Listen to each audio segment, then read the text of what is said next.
Shalom Aleichem, and a very, very good morning to the holy, wonderful, beautiful Chevra online and to the holy, wonderful, beautiful Chevra in person. And I just, as usual, kapshutai, hakar satov, just to thank and to experience gratitude in the moment for this to happen. And thank you for the Chevra who helped set this up. And the tzaddikim are very excited about this, which is always exciting, trying to do something right more than something wrong. It's better to do mitzvahs than averos, just if you didn't know that. Okay, you have? It's better to do mitzvahs than averos. It's better to keep Hashem's Torah than not. Be'ezras Hashem Yisbarach. So, Chazde Hashem, I just want to start off. It's the Yortzeit today of Harav Yitzchak Tzvi ben Moshe Peretz, Rabbi Man, who was nifta a number of years ago. It's my sister-in-law's father, and he was such a beautiful yid, and he should be schlepping nachas be'ezras Hashem from his beautiful family, his amazing daughter, and his other amazing children, and be'ezras Hashem should go from strength to strength. And as well, Le'ilu Nishmas, Yosef, Rafael ben Chaim, and be'ezras Hashem, his family, and as well the Heilige Rev Adam, Nathan, and his family, Lilu Nishmas, and Reisha Devera Bas Yaakov HaKohen, should have Aleis Neshama.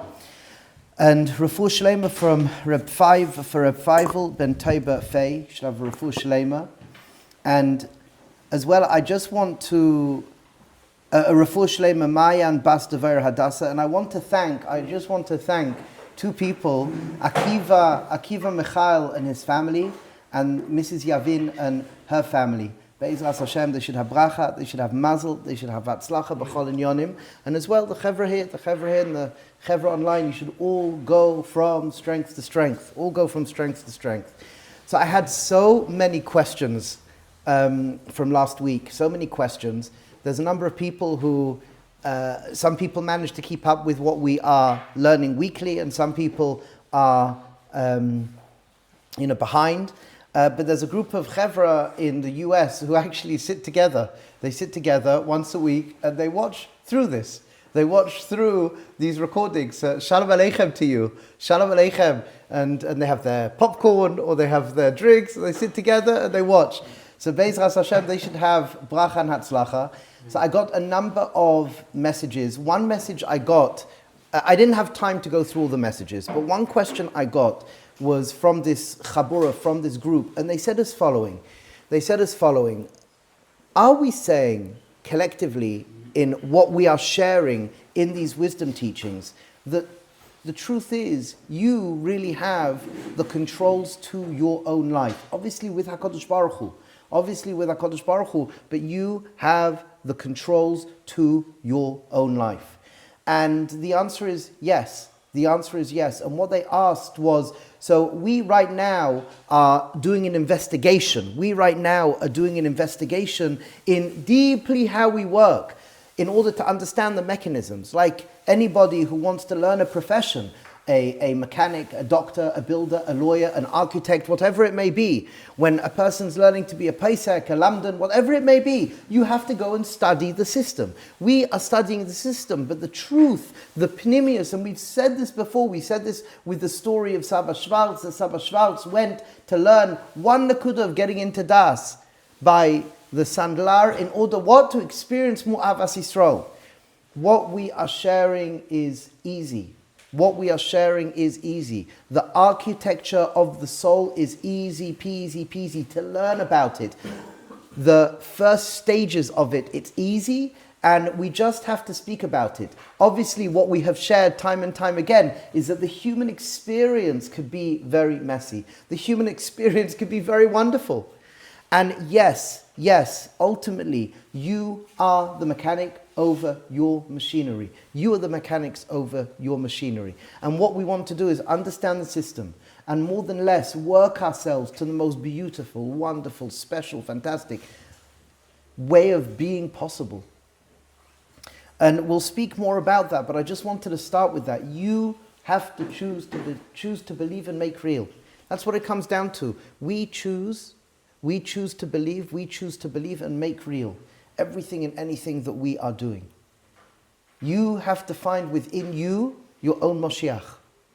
You have to find within you, this is found in the Kamana Rebbe, this is found in Ziddachov. The Ziddachov brings this in a number of places, that you have to find within you your own leader, your own Gadol Ador, your own Mashpia, your own Moshiach. And the Nakuda is the Achrai is the responsibility that's needed in this door. That's to do very much with Das. That's to do with what we're speaking about. So I just wanted to start that as we go into this, because we now are going to move and shift into our usual introduction. But with that which was asked, I just wanted to articulate that as we begin, and then I'll add a dimension. They asked another part of the question, and I'll add another dimension afterwards. But the first thing I just want to do is to recognize change and transitioning. Das tachtoin chitzoni, das tachtoin pnimi. Das tachtoin chitzoni is, I was outside before, I was somewhere else before, and I've changed into this makom. And to take a moment and just to recognize that, to take a moment, Hilchos Mezuzah, as we've quoted so many times, just to look around, to notice where I am, to recognize I'm in the best place, at the best time, with the best people. That's how I have to view reality. Always, there's no such thing. I'm in the most auspiciously good place, at the best time, with the good people around me. And that's part of my Avodah. That's part of my Avodah, to realize that ich bin a shliach, I'm a shliach, as it says in the beginning of Bereshis, HaShem Yisbarach sent Adam and Chava on shlichus out of Gan Eden. And we are to make all of our world, every adventure that we enter, every adventure, every journey, every nasiya, that I'm always in the best of places, at the best of times, with the best of people. That's myself, or with other people, or with anything and everything that I am around.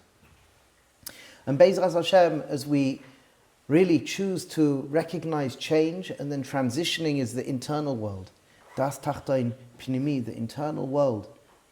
To take note, kapshutai, where am I right now in my body? Where am I in my emotions? Where am I in my thinking? And that's where we are right now, the three modes of human experience. Just to recognize, we can understand. B'atzlacha rav atzadik, kol tuv kol yeshuot. Ani ohev otcha. Baruch Hashem. Just to recognize ever so deeply that this is something very real. And I'm asking you, I'm putting you in the driver's seat. I'm putting you as the person sharing this information. And all I am is a conduit. All I am is just a vessel. If I would not need to be here, I wouldn't be here. If you would just know this, own it.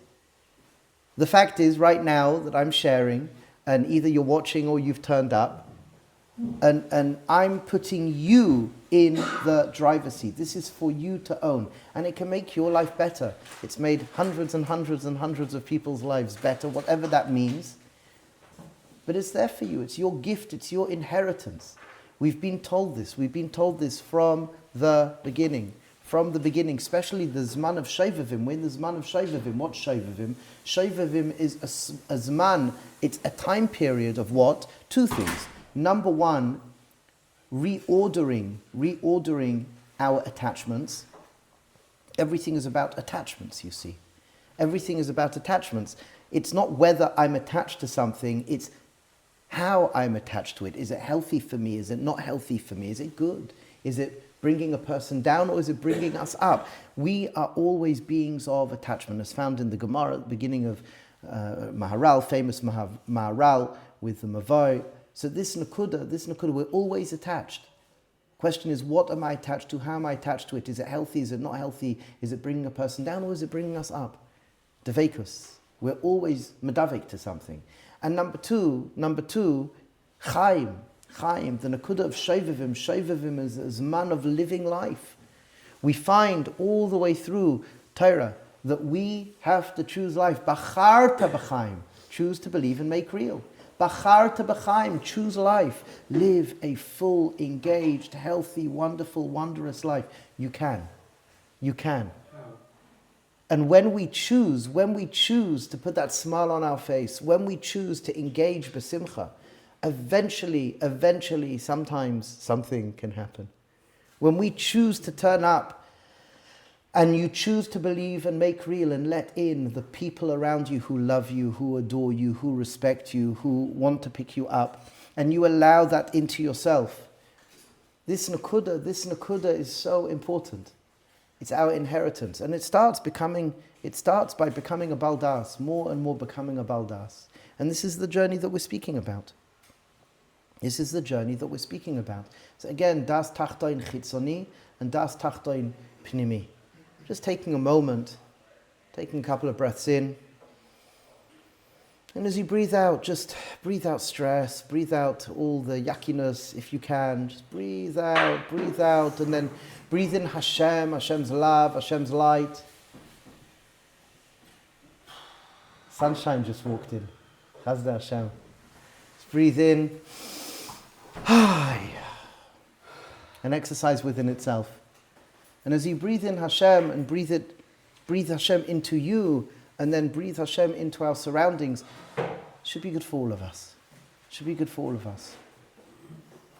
So another nakuda that we spoke about, this group in America, they asked a question, and we've repeated this a number of times. There's an architecture, there's a pattern in the way our whole universe works.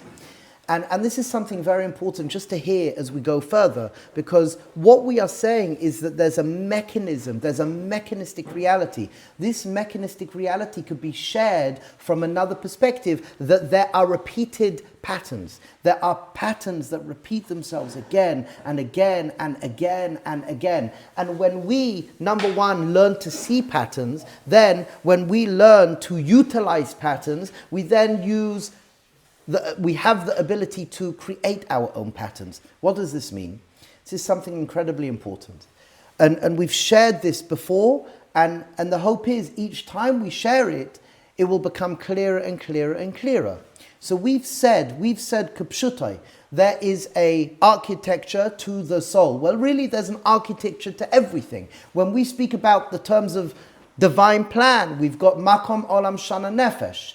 And within that, we have all of these repetitive themes. We have Alpi Kabbalah, we have the Tzimtzum, the Kav, we have the Igulim and Yashar, we have all the various Olamais, starting with the 4 Olamais, and then within that we have all the spheres. There's constant patterns that have been expressed to us that manifest throughout all of our cosmos, all of reality. Everything is an expression through the kli of the spheres. Everything is always connected to the arba olamais. And what we want to do is pattern recognition. That's what Am Yisrael does. One of the beauties of Am Yisrael is we recognize patterns.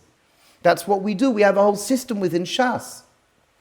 And that system within Shas is pattern recognition. So when we understand the different stories and the different patterns, when we understand that we have a Tanach and it's a repetitive theme and pattern, and we laugh about it. When we look at the first few books of Tanach, Shoftim and Melachim, when we're going through, we laugh. What did the Bnei Israel do? They did Averas, and then after doing Averas, because things were good, then they get punished, and then they do Tshuva. We laugh, there's like a humor to it, but what are we laughing over, so to speak? Obviously it's serious business, but what is this, so to speak, irony and humor, is that there's patterns. Am Yisrael revolves around patterns. We have patterns, our momentary, hourly, daily, weekly, monthly patterns. And what we want to understand, Pnimius HaTorah is the study of patterns. On one level, Pnimius HaTorah is an aspect. It's an aspect of Pnimius HaTorah, the internal dimension, when studying the Arizal, when studying the Zohar, the Kadmonim, whether we're learning Sefer Yetzirah. We're studying patterns. We're looking for those patterns. We want to become masters of those patterns. Because when we understand patterns, we don't get so knocked out of shape. For somebody who doesn't understand a pattern, they can. So when somebody looks out at the world today, and I'm sitting next to somebody here who is an expert in patterns, he sees patterns very clearly, and we've spoken about this time and time again. So many people, when they look out at the world, this is new, this has never happened before. We're in uncharted territory. When people speak about wars that have occurred, this is an existential crisis, or this is this, or this is that. Those people who actually study the Geula, and for the last 20 years, and I know this person sitting next to me, we've, for the last, how many years? 13 years? 17 years? 17 years. We've been studying the patterns of the Geula. We've been studying patterns. Good morning, good morning. We've been studying these patterns. So when we look out and we see all the craziness that's happening, people get upset, especially with me. They get upset with me. They said, "You're not very animated about it. You don't seem so bothered about what's going on." I'm very, very bothered about the hurt that is experienced. I'm very bothered about the suffering that's experienced. My drive, I want to end suffering. I'm trying to do everything that I can in my damas to end suffering. But structurally, it doesn't bother me. Structurally, I'm not bothered. Why am I not bothered? Because this has happened since the beginning. There's seasons to our life. There's seasons. There's always a winter and a summer and a spring and an autumn. Isn't that so poshut? Well, if a person doesn't study the patterns and a person's not studying our Tanach, wherever the study of patterns are coming from, when a person's not studying the chalakim of Torah, which funnily enough, it may seem odd, but it's Tanach and Kabbalah. Tanach and Kabbalah are the studies of patterns. When we are not studying that, then what happens becomes shocking to us. It's like, oh my gosh. But when you are studying the patterns, and again, the Gra writes, Kipshutai, study the patterns, learn Tanach. Today is the Heilige Tzaddik, the Chosid, the Rebbe, Rabbi Yisrael Salant, it's his Yortzeit. And Rabbi Yisrael Salant, in the world of Musa, it was a study of patterns. It was a study of patterns, understanding patterns. Because then when you meet something, it's less, so to speak, hostile for sure, and you can hold it. And you are calmer, you experience more bitachon. You could experience more bitachon. When you understand how something works, if we want to take from a psychological perspective, if a person's a trained soldier and they go into war, so they have been primed. When a person's a fighter, we've spoken about this, when a person's a fighter and they are faced with a situation to do with fighting, and they're primed, their body, their psychology, their physiological markers are not going to be so different outside of a fight, so to speak. They're going to be even sharper, not dulled. They're going to be even more laser in what they are doing, not scattered. A person who's not trained, when a person falls into their nefesh, they become scattered. The Nakuda of Das holds everything together. But again, what we are sharing here is the architecture of the soul. The architecture of the soul. The name, the architecture of the soul, means that there is a mechanism. And what we are doing, we're talking repeatedly about the mechanism. We're talking about the mechanism. The content is what makes you different. The content is different for each person. It's more difficult to speak to the content. When we're listening, that's the key word. When we're dealing with content, there's a lot of listening. There's a lot of listening. You see, it's an interesting dynamic. When we're speaking about structure, we could speak about structure. When I'm speaking about how you work, there's a structure, an architecture, so I can speak to that. However, when I shift to the world of content, it's moving from expression to listening. I have to now listen. I have to shut the cake hole. To close the cake hole, I have to open up the ears, the heart, the mind. So there's a very, very big shift. If I'm relating to content, which again, the human experience is easily understandable. The human architecture is easily understandable. I can tell you, and probably you in your own world and you speaking to other people, you can already say, depending on the context of the conversation, can I stop you for a moment? Are you aware you're relating to your thoughts in the present moment? Not from a condescending perspective, but when you're speaking to somebody who knows the system and you want to bring them out and you want a reorientation and a re-education, many a time I speak to somebody and I will share with them, my dear brother, my dear sister, do you realize you're relating to your thoughts in the present moment? And again, context-based. They'll look at me, thank you. Like, what a refuah. Yeah, I'm not my story. My biography is not my destiny. I'm not my story. I'm relating to my nefesh in the present moment. Wow, thank you for bringing me out. Thank you, nefesh, for helping defend me. There's an architecture to the soul. There's patterns, repetitive patterns. And the more we go back, the more we trace back everything we are speaking, it fits into the Zohar, it fits into the Arizal, because really the study of Kabbalah is a study of patterns. Then the next stage, when we understand there's patterns, what we want to do is utilize those patterns. We don't just want to cerebrally understand the patterns, we want to utilize the patterns. And this is a very important nakuda as well. I want to be able to take those patterns and I want to be able to utilize those patterns. I recognize now there is a pattern. How can I use these patterns to help me in my life? And that's what we're trying to do. So what starts to happen now is that we are shifting into that. We're shifting, this whole communication now is talking about the utilization of patterns. We've been speaking about over the last several months, and this is very much what I've observed and what I've heard from my teachers in them sharing their journey to me and sharing with me what potentially is going to happen in my own journey, utilizing the Torah's blueprint for human experience. At first you hear, and you cerebrally, that's interesting, that makes sense. That makes sense. You've given enough conversation, you've given so many analogies, so many mashalim.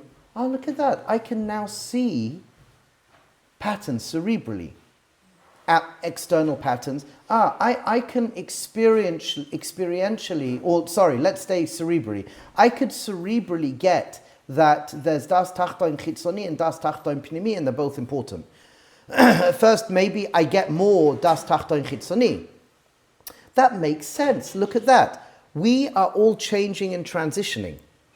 We're all changing and transitioning. So I'm in one space, and then I come into another space, and look at that, mechanically, from a perspective of patterns, all of us are doing that, and it seems to be when I become aware of the space I'm in, and I listen and I see the people, wow, something does change. I can't explain necessarily what it is, but that seems to be a mechanical truth, a pattern. Then, das tachton pnimi, I take note of where I am right now.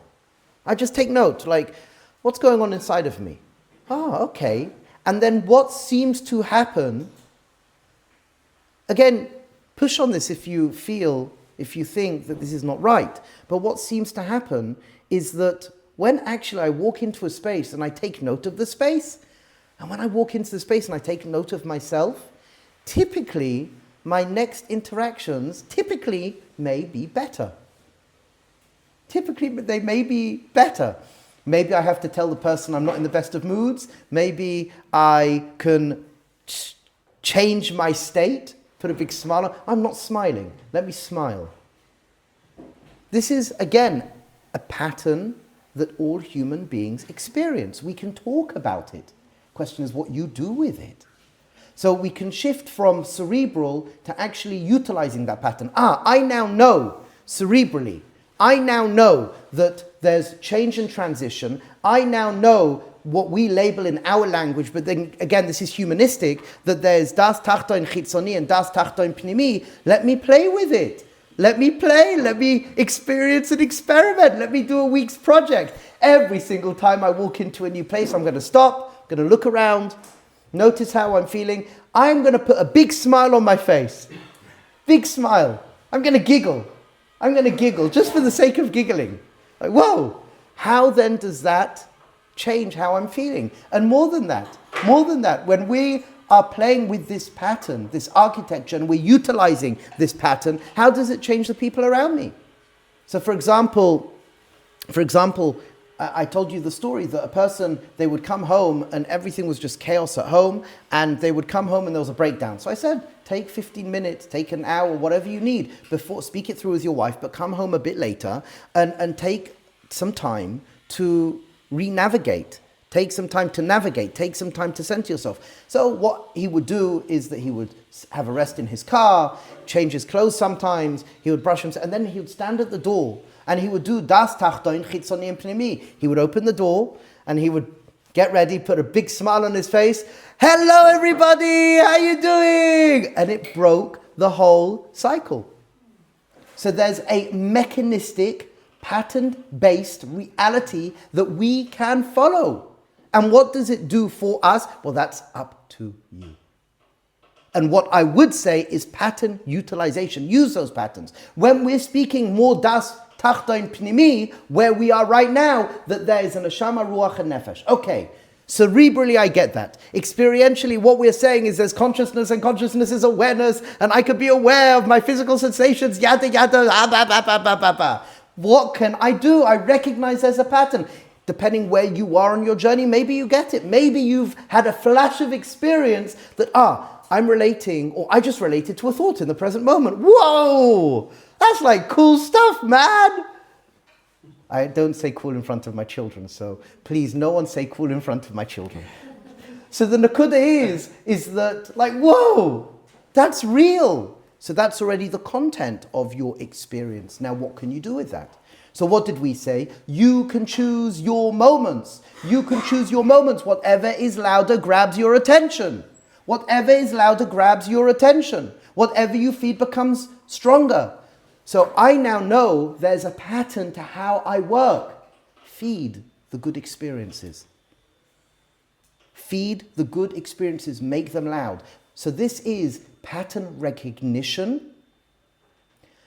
And then you've got the utilization of that pattern. How do I utilize that pattern? The next nakuda is you create your own patterns. Now I know that there's a system in place, and I may not know how it ties all back to, say, for example, Pnimis HaTorah, to the Arizal, to the different layers and levels of spheres and Oilamos.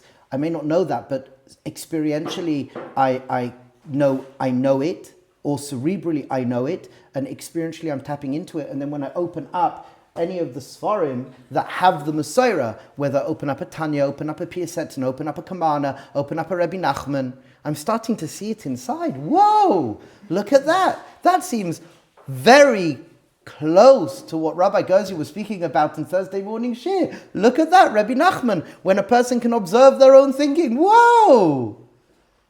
So what starts to happen is you start to notice, obviously with guidance, you start to notice that the Sfarim who have the Messiah, this Messiah, you see it inside, and then you see it more and more and more. And then you don't need this as much, because then you learn to navigate what we are sharing into the Sfarim, and then the rest is history, pattern recognition, pattern utilization, and then you can then create your own patterns in your own life. You create then your own patterns in your own life. So this nakuda of patterns, everything is patterns. Everything is patterns, and the more we understand these patterns, the more secure I feel. And that's all I want for us. That's all I want for us. I think I can say quite strongly, that's what my teachers wanted for me. Take you out of safek, give you clarity to live well. Kapshutai. Why not? And then share that along. Share that along, because that's our destiny. Our destiny is to come back to the reorientation to what was in the Edenic consciousness. This is Geula. Geula is the reconstruction of the patterns that always existed, that got shattered with Shviras HaKelim. And this is what we're rebuilding right now. And you and I are the Adam and Chavas. You and I are the heroes of our stories, if we choose. If we choose. You and I are to make real and believe deeply in what we're doing. But again, I'm only here as a vessel to share. It's up to you. I bought into this. I found it's helped me tremendously. And it's up to you. And what we want for our children is exactly this, an evolution. I want for our children to become aware of patterns. I want for our children to own those patterns. And you can start. You can start very early. You can start very, very early. Kapshutai. Are you listening to your voices right now in your head? Yes. Do you choose to follow them? Yes. What does that mean? I want to smack my sibling. Okay, I'm going to like... But whatever it may be, The kids understand it, and we have a little book. We have a little booklet with pictures. We have a little booklet with pictures. Can you get one? Official loser. It's inside on the left hand, right hand in the box. Under, it's like you remember which ones they are? Oh yeah. Yeah. So we have little books. We have children books because that's how we start to change the next generation.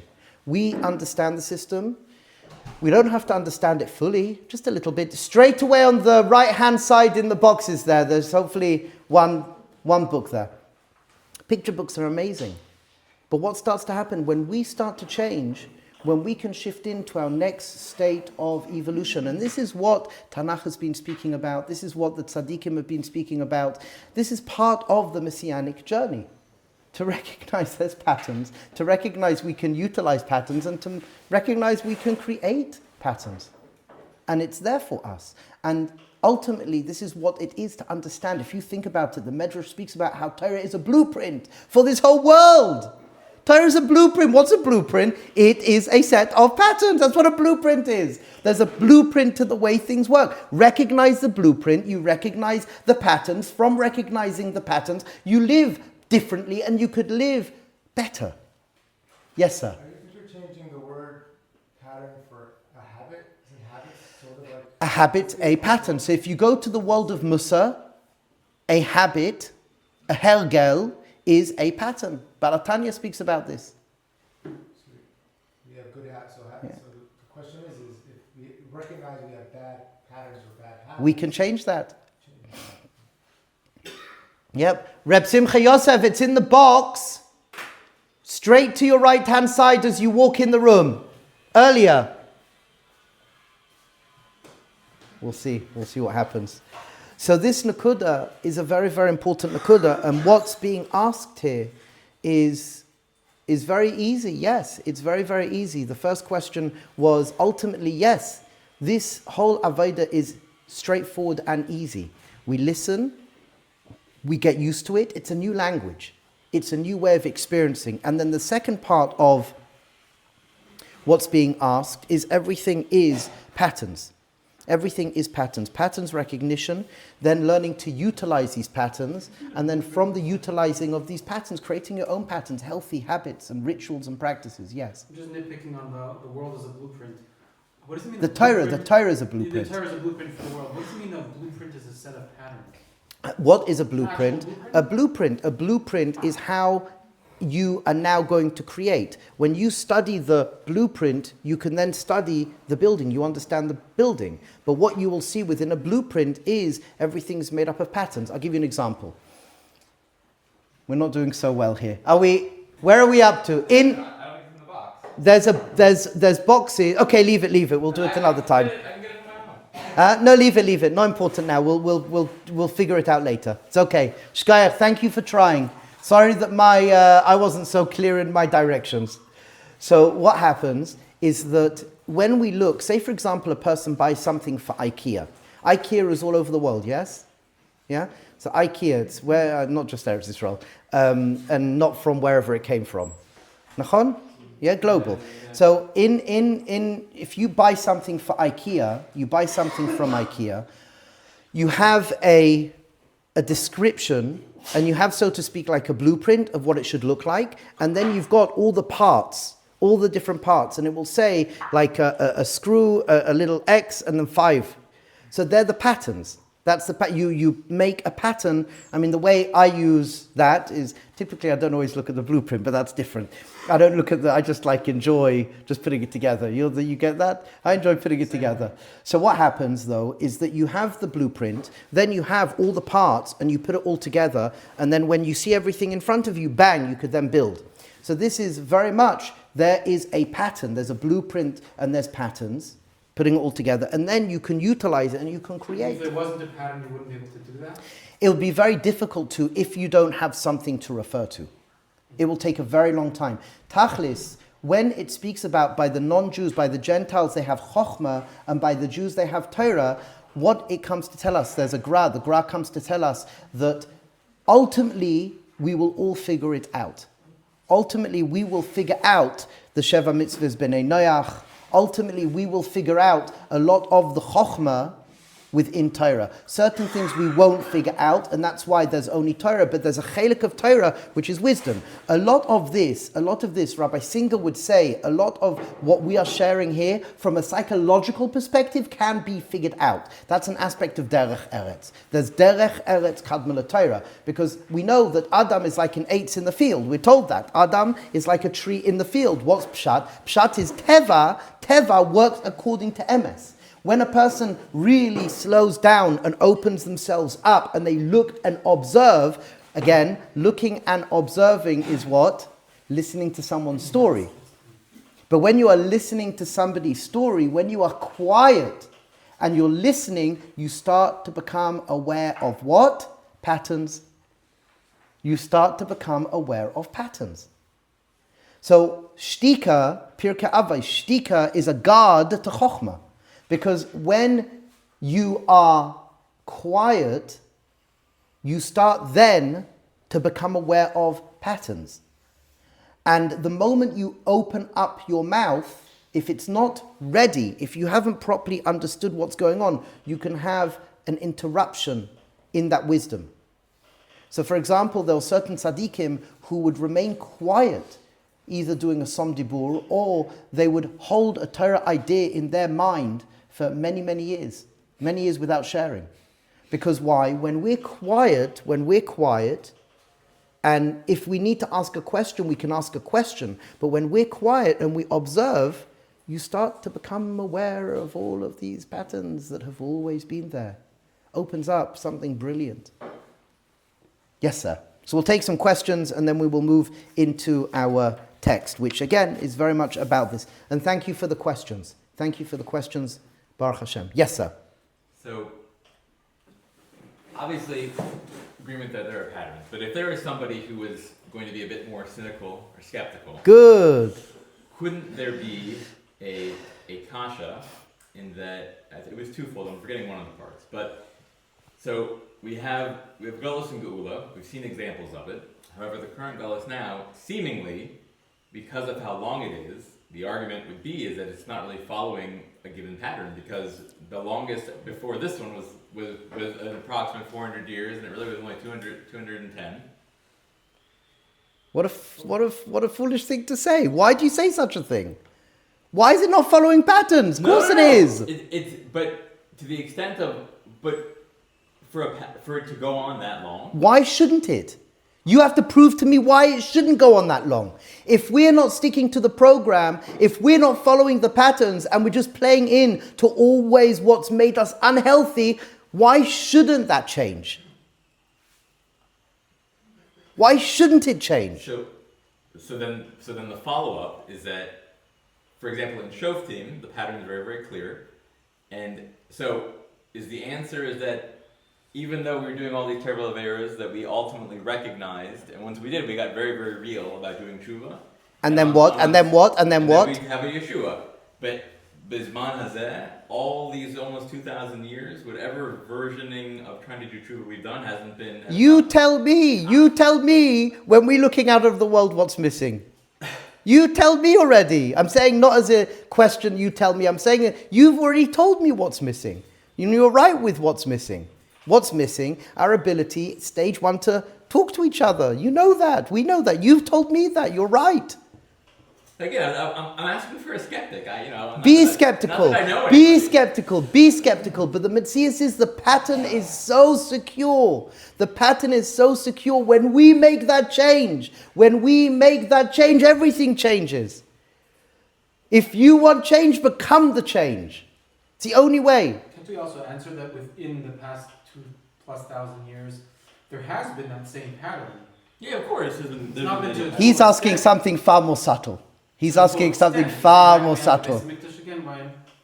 It's just that within the past 2,000 years, there's been the rise and fall. There has been the punishment and the salvation and the wealth, and then the fall again and the punishment. No, it's true. But here, he's asking something. I know what he's asking. He's asking very, very subtle. And there's a more and again, for this, there's much more concrete ways as to why the person could be feeling very, very... So why? Because of what? Because we didn't study the patterns and we're falling in one by, we think this is very new. We think this is very new. We think this is very different. It's not. Oh, and there, actually, I remembered part two. Yes. This one, I think, it seems a little bit more substantive. That Chazal talk about that because this current gullus becomes so long, it actually ends up being a bonus gullus that comes at the end with Yishmael. Yeah. That's it. Now, arguably, that seems to somewhat break the pattern. True, you're 100% right. However, what did you just say before you said that? That it's what, machlokas, that some say Chazal? No. You said it's a bonus scholars. How do you know it's a bonus scholars? Who brings that? Well, I mean, No, it's shared. The moment something is shared, you've now got that information in your head. What makes now your approach to it different from so many other people is that if it's to happen, which maybe we could say it hasn't happened yet, maybe we haven't shifted just because it looks like Yishmael is on the front line, it could be an orchestration from Esav, not necessarily Yishmael. So what's going to happen in a conversation with yourself and somebody else? Somebody else is going to be very nervous and you're going to say, but I'm telling you already that we know about this bonus. So already you are calmer. Your nervous system is calmer. It still may be an experience of yuckiness, but the fact is you already know. The fact that you already know now changes your relationship with it. It's not as shocking. And would it be fair to say that between the combination of the length and this additional quantitative and a qualitative difference, yes, is it fair to say that one of the patterns is the fact that patterns are, like, sometimes they very much shift. There are exceptions that will happen within. So that's a good question. Can patterns shift? I don't think so.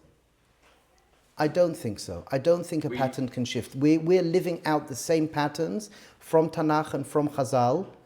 I don't think, it's the same, it may look different, but you could always trace back. Yeah, but when I say exception, like, for example, originally it was supposed to be that Rachel and Leah were supposed to marry Yaakov and Esau. Yes. Esau was not really up to it in the moment when he was supposed to be. Yes. So it needed to be maintained, but there was an exception to it. Instead of it being 2 for 2, it became that Yaakov. But that pattern goes back to where? That pattern goes back to Dor HaFlaga. The Dor HaFlaga, the Arizal already brings, that pattern, that switch of who's meant to be doing what is brought up already earlier. But going back to Adam and Chava. But the depth of that is that you have 4 imahos. So that's, and you have, I mean, there are meant to be 4 avos. Wouldn't you say wouldn't you say that that's to do with content? Yes, but I'm just saying, doesn't that seemingly represent an exception within the pattern, because it was seemingly it was supposed to, mechanistically, it was supposed to work out a certain way, but in terms of the content, it didn't work out that way. So we have to go back and acknowledge that it was supposed to be a more clear pattern like this, so it doesn't happen. But it's not just going to break the whole thing and the universe is going to cease to exist. There's going to be ways where it can shift through, like with water, it finds a way through. Yeah, interesting. It's interesting because what you have to think about this. We have to speak about this afterwards because. It also parallels every generation, right? Mashiach could be coming any day. But so also, though, the pattern within the pattern, it's interesting because you have Yaakov and Esav. Yaakov and Esav were meant to be avos, and we know there's meant to be 4 avos. Okay, so what happens is Esav didn't take his place, but the child who was meant to be Esav's child is still within the pattern, but coming from a different angle. I wonder if that is a new pattern. My assumption is the patterns are always the same. The content may change, but the patterns are always the same. Well, I mean, we got a second chance with Yosef and Dinah. So that's the same. I would say that's the same pattern that's been ordered, or the content of it has been expressed slightly differently, and ultimately our avodah is to bring it back, which we still haven't brought it back. We still haven't brought back this balance. Like you said with the water will always find a way through. The water is the water. The kli, so to speak, or the content may change, but it's still the same patterns at work. It's still chesed, gevurah, tiferes, netzach, hod, yesod. It's still the arba olamos. But bring this up because this is a very, you're asking something amazingly subtle. Is that a shift in the pattern or is it a shift in the content? I think it's a shift in the content because that's all we work with, Kli and Or. That's the fact is that what I can say is, yes, Dinah and Yosef have very similar attributes to Esav and to Yaakov. You can always follow the characteristics of all the prate pratim back to their source. That's to do with pattern and then the expression of it, which is again kli and or. It's always going back to the dynamics of the original structure. So it's very interesting. I want to explore that more with you. Yes. This is more of a semantic question, but the Rav said that shtika is regard to chachma. Yes. No, Avos said it. Yes, Pirkei Avos. You're right. The Rav quoted Avos saying, I'm just differentiating between chachma and bina because I thought pattern recognition is bina. Can the Rav differentiate? Bina, okay, Chochma is the bigger picture. Chochma is the biggest picture. It's the klal. You see patterns through the klal, not the prat.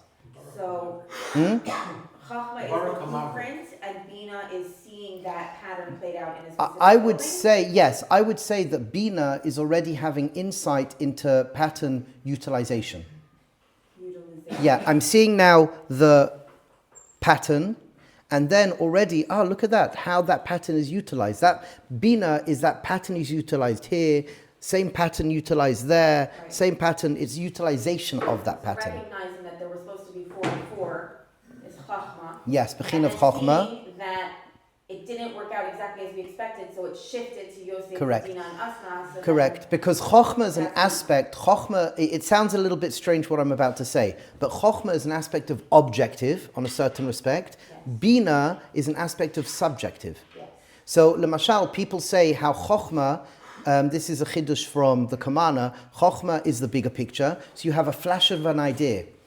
Bina, classically people will say, is going into that specific idea and opening up. So the Kamana adds another dimension. We know that Bina is lave. Bina is to do with lave.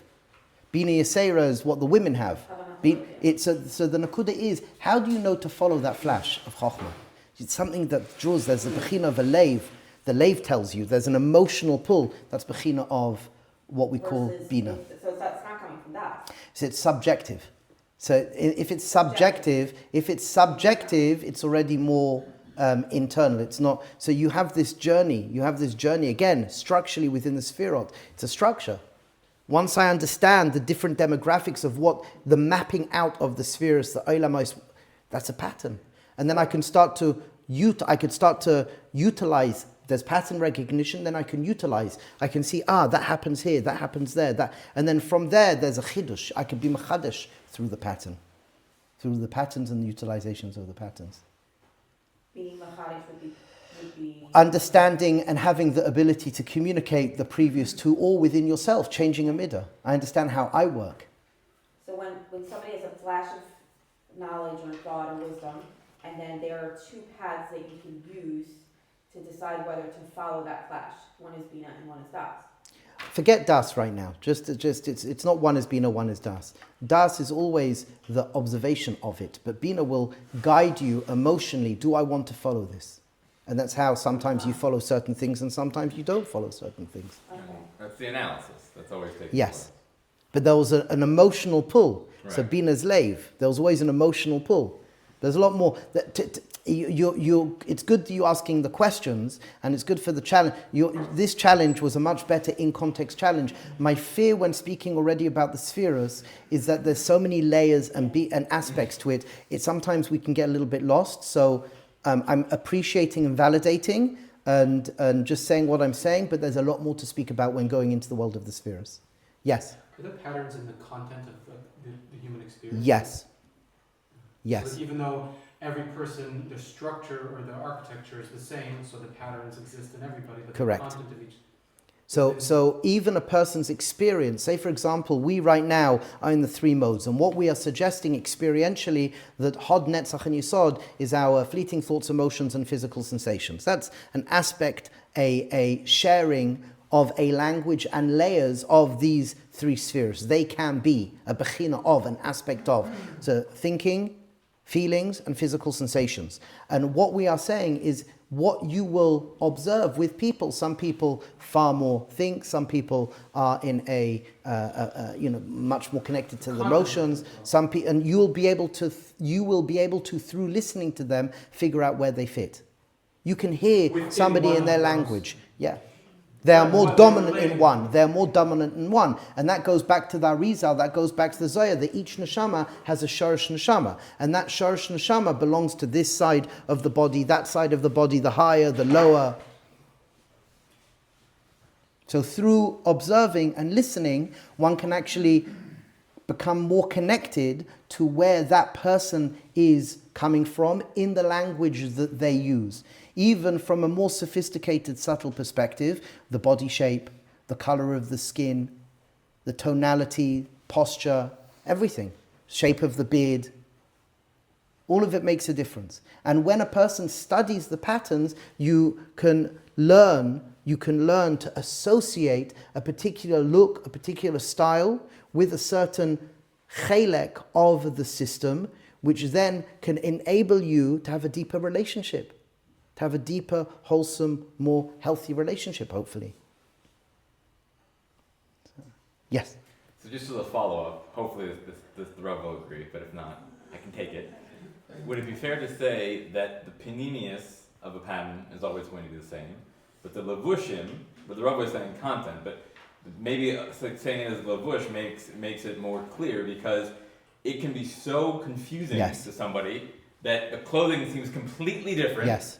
Right? Like, how can it be that this last gullus is lasting so much longer than the others? But no, the essence, as Rosh said, the essence is the same.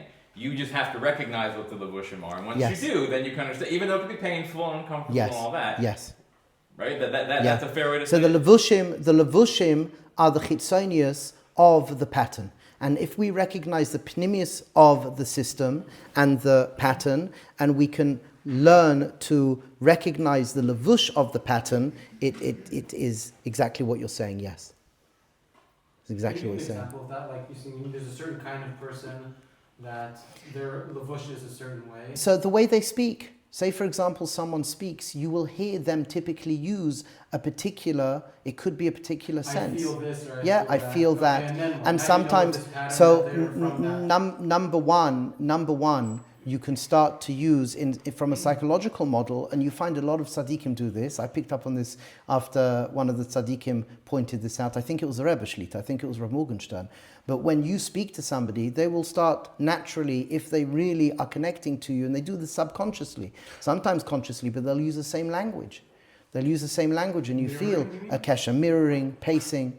And there's an akuda that the language that they are using gives you insight into where they're coming from a neshamadika perspective. Rabbi Yitzchak Batzri has a sefer, and he speaks in his Pershon Gilgulim. He has a whole part where he speaks about this.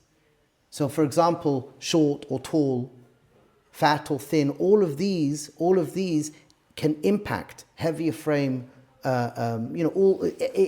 It becomes incredibly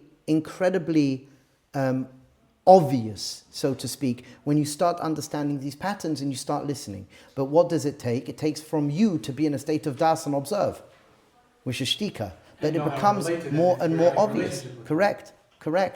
So, for example, classic in relationships, love languages. People miss love languages. Well, when we have this idea of love languages, already by definition there's a pattern.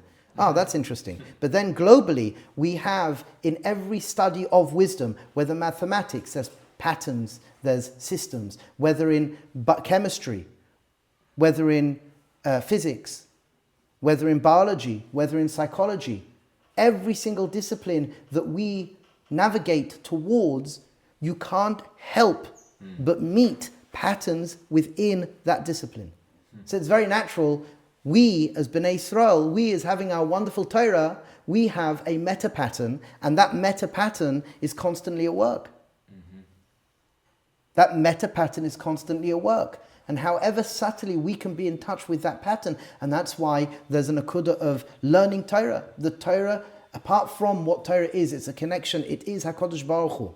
That's an aspect of Limud HaToretz, HaKadosh Baruch Hu. I'm mamash meyached with HaKadosh Baruch Hu, but there's an aspect of patterns, systems. The whole of Tanach is an unfolding set of principles and patterns that we're constantly going to meet. The question is, do I pick up on them or not? And then you've got Mishna, and you've got Shas, Bavli, Yerushalmi, you've got Midrash. All of this works within patterns. You've got halacha, and then groupings of halachot, patterns within halachot. What we're being asked to do is constantly, in our studying, recognize the patterns. When you recognize the patterns, then you could become the mechanic over your own machinery. Do you need to be a certain type? Does a person's shurish need to be a certain type to recognize the patterns? Yes and no. Yes and no. It will. Yes and no. But there is, on every single level, every single dimension, you can pick up patterns on whatever level you are on. And we here are starting from a non-makor perspective. We're just speaking about human experience. And the hope is, through going the journey begins, and through going through awakening, at least cerebrally, I can use words to describe basic patterns that we are experiencing as human beings. And if HaKadosh Baruch Hu bestows upon us the gift, that we could experience it as well. Amen. We could experience it as well. So, okay, Baruch Hashem. I think, again, every nukuda here is very important. And it's sometimes we go directly off, we go off, and then we come back on. But the nukuda is these conversations are very, very rich and very important. And again, just to tie it back in, this was a question that was asked about patterns and about recognizing that what was relating to patterns. And when we understand those patterns, we become more of the mechanic of our own machinery. So I'm going to read through this very, very quickly and read where we left off last week. And we'll see where we are with the time. So, Baruch Hashem, Chazdei Hashem, Chazdei Hashem. So what we said is like this. Again, we're going through this again to hear it. To hear it.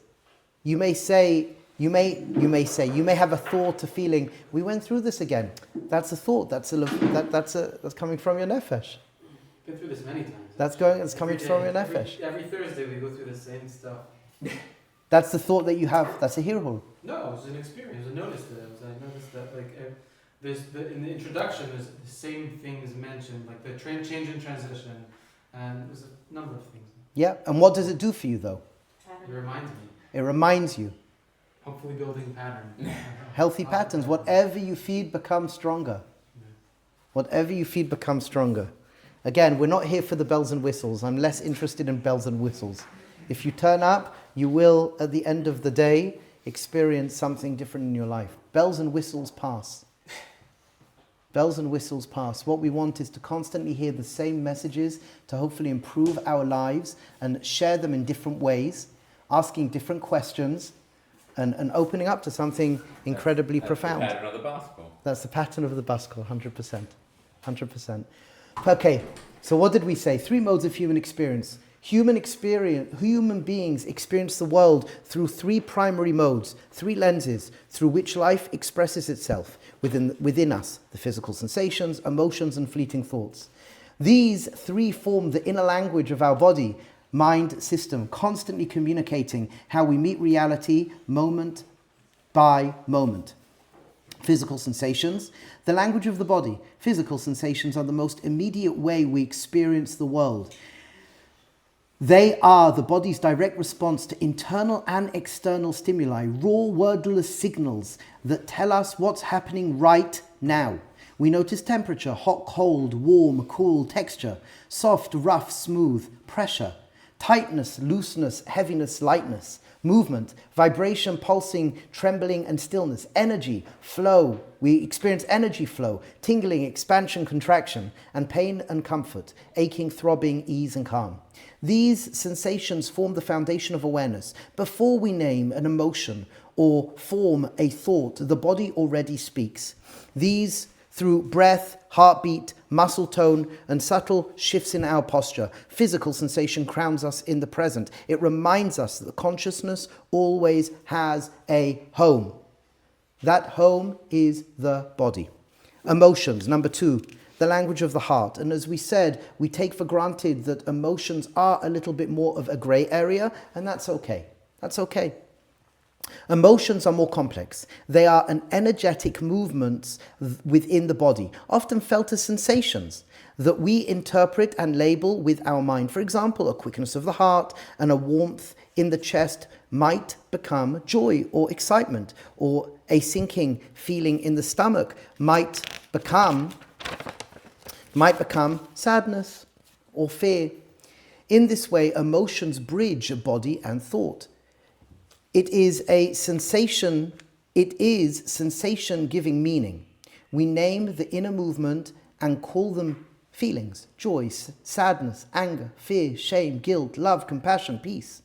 Each emotion carries information about what we value and what we need and how to relate to the world. Emotions are not enemies to control, but messengers to listen to. When we meet them with awareness, they become guides and help us understand our relationship with life and ourselves. Fleeting thoughts. Language of the mind. Number 3. The third mode of experience is a stream of fleeting thoughts, the mind's continuous flow of image, impressions, and inner words. These thoughts arise spontaneously, often triggered by memories, emotions, or perception. They appear as internal pictures. They appear as voices, they're heard as voices or fragments of narrative. So as we said, you can be in a situation and you are constantly getting input, you're constantly hearing internal voice, or you're seeing an image. So for example, we said experientially a person can leave the house and they can get a voice: oh, you've left your keys on the table. Or you're speaking to somebody and you hear a voice inside your head that helps you with a conversation. Typically it could be, oh, do you know that person's name? And you're like, what's that person's name? Or who are you asking when you ask that question? And then the name comes up. Could be you are speaking and a makor comes up, a story, an idea comes up from nowhere. Most of these thoughts are automatic. They drift in and out of awareness, often shaping our perception of reality without our conscious permission. We can think of them as mental weather, passing clouds that obscure or reveal the light of awareness. When observed without judgment, thoughts lose their grip and become simply what they are: temporary movement in consciousness. And this is where we left off last week. And obviously with what we're speaking about, the kli is the body. The kli is the body suits that holds the feelings, thoughts, and physical sensations. All these 3 modes, physical sensations, emotions, and fleeting thoughts, exist within the body. The body acts as a bodysuit of consciousness, the interface between the soul and the world. Through this bodysuit, we touch, we feel, and we imagine. We live our inner and outer lives. The body does not merely contain our experience. It is the field through which experience becomes real. Our task is to learn to listen to these 3 languages of being. When we feel the sensations in our body, acknowledge our emotions, and witness our thoughts, they become more conscious, integrated, and present. We become more conscious, integrated, and present. The bodysuit then becomes not a cage, but a vessel, a living temple through which awareness meets creation. The first mode of experience, physical sensation, is an aspect of Yesod. HaShem is always communicating with us. So I didn't go much more into this, but this Nakuda of Yesod is connection. It is connection. Yesod is constant communication. So there's a lot to speak about why B'dafka we call physical sensation Yesod, but I think anybody who has any basic Havana could understand that. Yesod is foundation, Yesod is connection, Tzadik Yesod Olam, Yesod is to do with Snius. There's a lot of inyonim here. HaShem is always communicating to us. The body as the gateway to presence. Before thought, before emotions, before words, there is sensation. Physical sensation represents the most immediate way we meet reality. It is the first language of life, a direct conversation between the world of the body, the world and the body.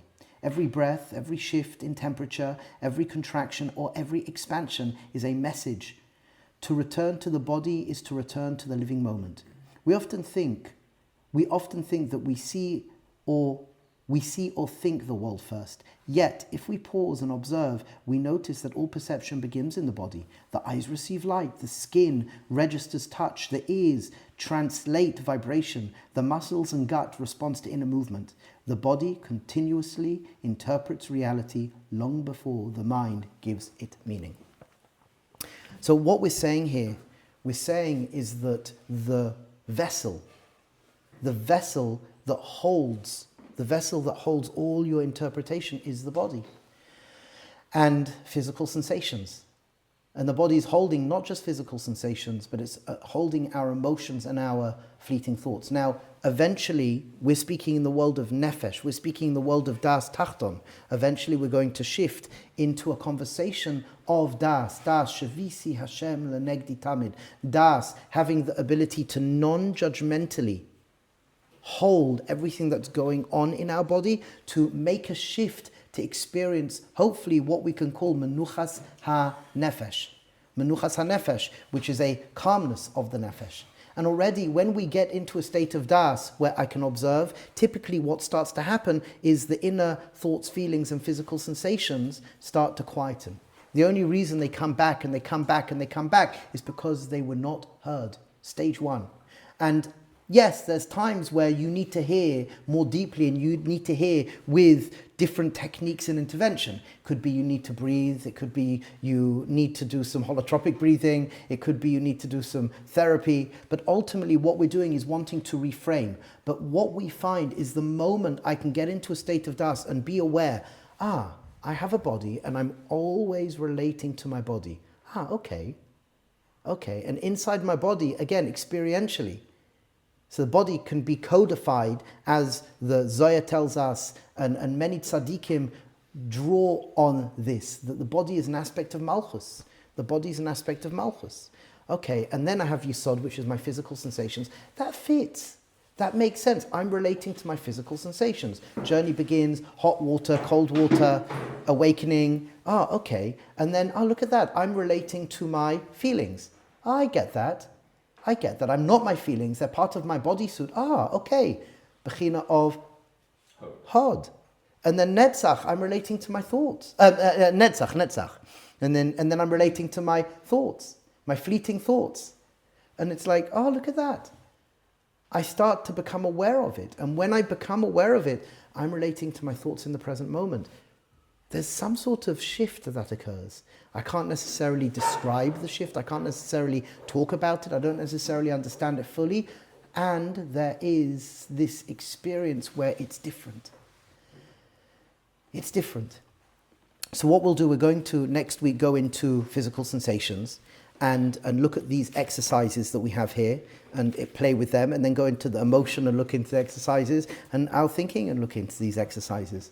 And Be'ezras Hashem, as we have said, what we are speaking about here and the questions and the back and forth and fleshing and opening this out, this isn't a typical share. It's not a typical share. We're doing something which is a hybrid, and just to be aware of that, and please be understanding of it.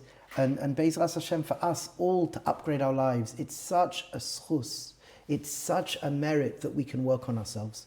It's such an unbelievable merit that we can work on ourselves.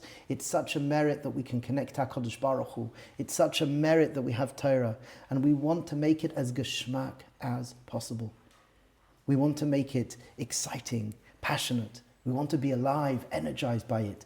And to remember, even though it is a tremendous achrayus, it's a tremendous responsibility being a balavaida, a balasavaida. It's a tremendous responsibility, because what it means is that you're going completely against what's natural and completely against what the world is telling you. The world is my rights, my rights, my rights. The world is consume, consume, consume.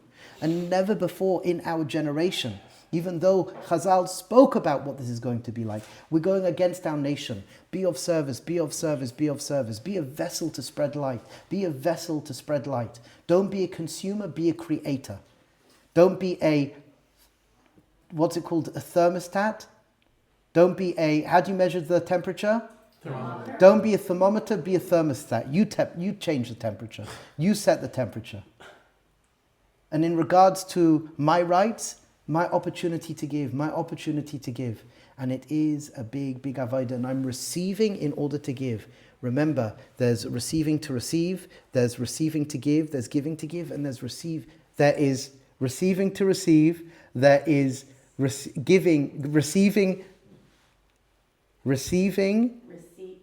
giving to receive, there's giving that I can get something back, there is giving to give where I could feel good that I gave, and the highest darga is receiving to give. At least shift into giving to give. At least shift into receiving to give.